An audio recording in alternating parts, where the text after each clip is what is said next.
Hi friends, this is Techie Boy and today I am unboxing Gigabyte A320MH AM4 socket type ultra durable motherboard with fast onboard storage supporting NVMe PCIe Gen 3x4 110mm M.2 SSD. And one more thing to remember, it only supports M.2 SATA SSDs when using an AMD Athlon 200 series, 7th generation, A series and Athlon APUs. And if you are using AMD 3000G series CPU or APU, then NVMe M.2 will not be supported. This motherboard supports AMD's first, second and third generation Ryzen CPUs and APUs with Radeon Vega graphics, and it also supports 7th generation A series Athlon X4 processors. It comes with 2 DIMM slots, dual channel non-ECC unbuffered DDR4 memory for a RAM installation. It supports RAM frequency up to 3200 MHz. However, if you are using Ryzen 3 3200G, which supports only 2933 MHz, officially rated by the AMD, so your motherboard will automatically set frequency from 3200 MHz to 2933 MHz without any issues.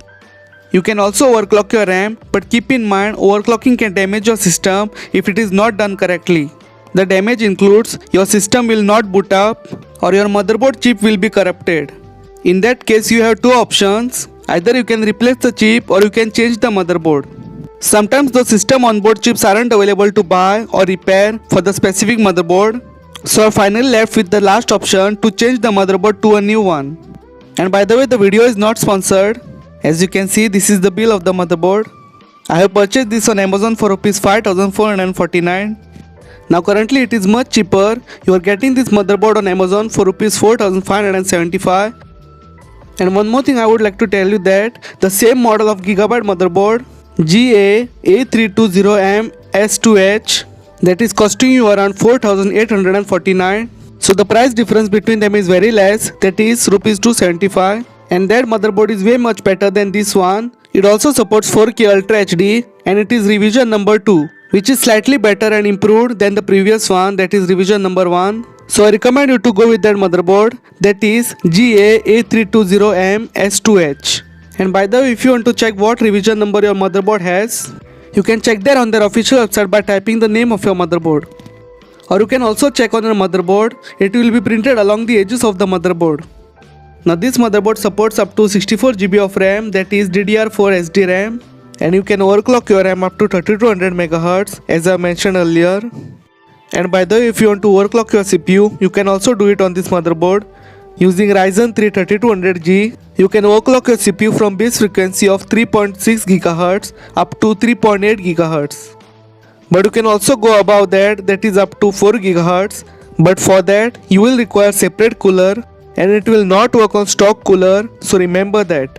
You might also end up frying your motherboard during this step if you are planning on using the stock cooler for overclocking your CPU up to 4 GHz. Okay, now let's get back to a motherboard.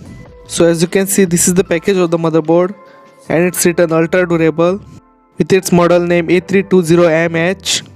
Ultra durable motherboard, socket type AM4, supporting both AMD Ryzen and AMD Athlon series processors. It has a smart fan 5. Users can ensure that their gaming PC can maintain its performance while staying cool. It allows us to interchange their fan headers to reflect different thermal sensors at different locations on the motherboard. And not only that, with Smart Fan 5, more hybrid fan headers that support both PWM, that is pulse width modulation, and voltage mode fans have been introduced to make the motherboard more liquid cooling friendly. You can configure this fan on BIOS as well as Gigabyte software that they provide on their official side of this motherboard, that is System Information Viewer, also known as SIV. It also has an anti-sulfur design. They say that anti-sulfur design can prevent the sulfur compounds in the air that penetrates the tiny onboard resistors, creating chemical change and causing these resistors to open or short. And if either of these happens, the motherboard will fail to function. It also has humidity protection glass fabric PCB, which repels the moisture caused by humid and damp conditions. This glass fabric PCB technology uses a new PCB material which reduces the amount of space between the fiber weave, making it much more difficult for moisture to penetrate compared to traditional motherboard PCBs. This also offers much better protection from short circuit and system malfunction caused by humid and damp conditions. Now talking about its all hybrid fan pin headers, it has a two hybrid fan headers with 5 temperature sensors, and all the fan pin headers are upgraded to hybrid fan headers. It supports high current fans up to 24 watts, that is 2 ampere by 12 volts with overcurrent protection. And all these hybrid fan pin headers can automatically detect the type of cooling device, whether it is a fan or a pump with different PWM or voltage mode. Now let's talk about its VRMs and MOSFETs. VRM stands for Voltage Regulator Module and MOSFET stands for Metal Oxide Semiconductor Field Effect Transistor. Now the work of VRM is to supply clean and stable voltage to the CPU and other components. When your PC starts crashing, resetting and setting on the dreaded blue screen of death, that's a sign that your VRM is in need of attention. Now let's talk about the MOSFETs. MOSFETs are small electrical components that make up the VRM. It controls voltage and current flow between the source and the drain. Now in this motherboard you get a good quality VRMs and MOSFETs because it uses low RDS on MOSFETs, that is drain source on resistance or the total resistance between the drain and source in MOSFET. It helps to reduce energy wastage through unnecessary residual heat dissipation. This all amounts to tangible energy savings which are beneficial for both end users and the environment without impacting the system performance. Okay, now enough of the info, let's quickly unbox this motherboard.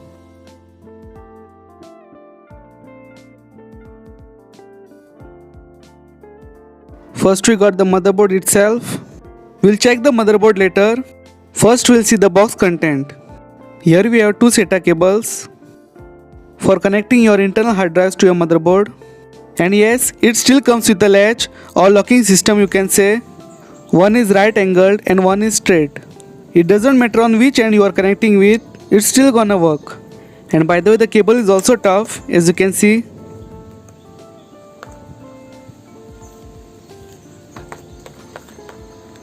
Next we have our IO shield. IO shield is used for covering the back of your computer and for shielding your inputs and outputs from being damaged. IO shield's main job is to protect the PC from the dust. Next we got our motherboard. Under that you have user manual on how to install or how to install different components in this motherboard. And under that we got CD for installing drivers. And nowadays we don't use CD drives more often. And nowadays CD drives are also not available in the computers except for some pre-builds. If you really want to install the drivers through CD for some reasons, maybe it is difficult for you to download and install through websites or any particular reason, you can buy this external USB DVD rewritable optical drive from online stores or offline stores. Or you can just head over to your motherboard's official website and under support section under downloads, you can download any drivers that you want. Okay, now let's have a look on the Gigabyte A320MH motherboard. As you can see, it is wrapped in anti-static ESD safe bag because of the electrostatic discharge, as ESD can cause immediate failures of components or could gradually degrade the components, causing intermittent problems.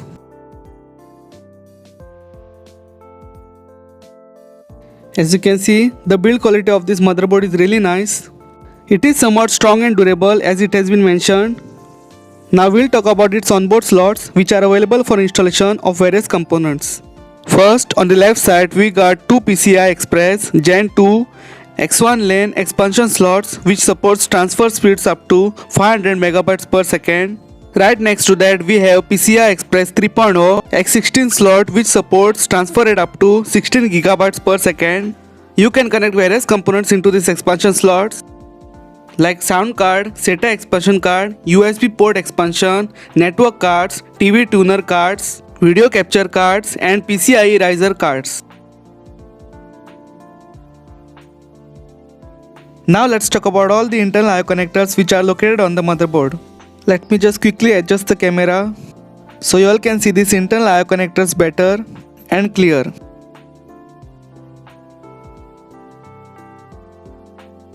So starting from the front panel audio header, which is used for plugging headphones and microphones. Next you have the SPDIF out header.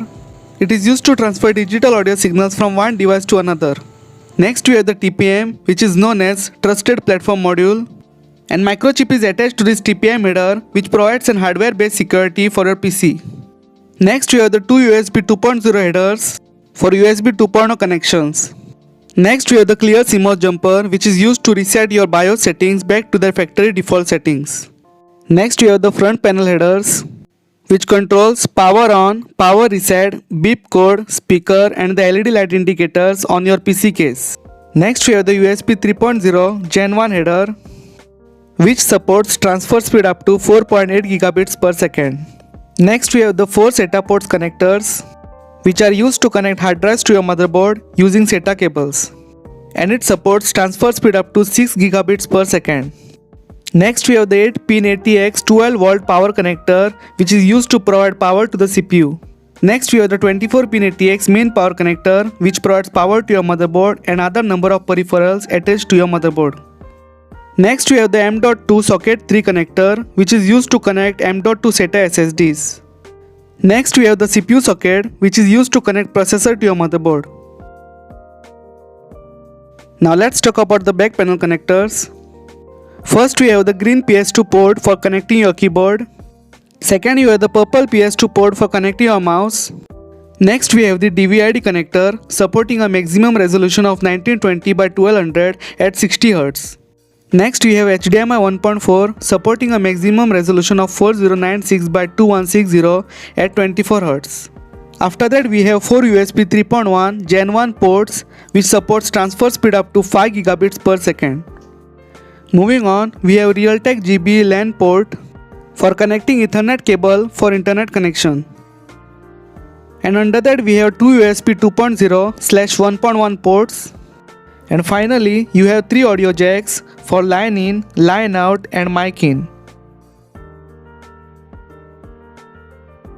I hope you guys liked the video, and if you did, please do hit that subscribe button and bell icon to see more videos like this. And I'll see you guys in the next video. Till then, bye, take care and thanks for watching. Over and out.